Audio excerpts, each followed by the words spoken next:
This hidden ChatGPT setting makes it sound 100% human. Here's why your AI sounds like a robot, while others get responses that feel completely natural. And trust me, this one change will blow your mind. Look, most people just type prompts and accept whatever ChatGPT spits out, but there's a hidden personalization feature that 90% of users don't even know exists. Go to your ChatGPT settings, click your profile, then find the personalization tab.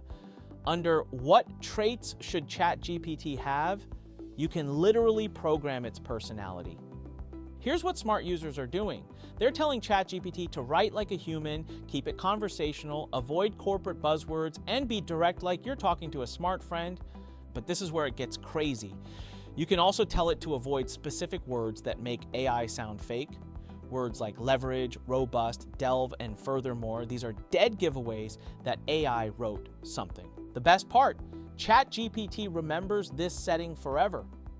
Every single conversation will now use your custom personality without you having to repeat yourself. This is exactly why some people's AI content sounds natural while others sound like press releases. They've trained their AI to match their voice.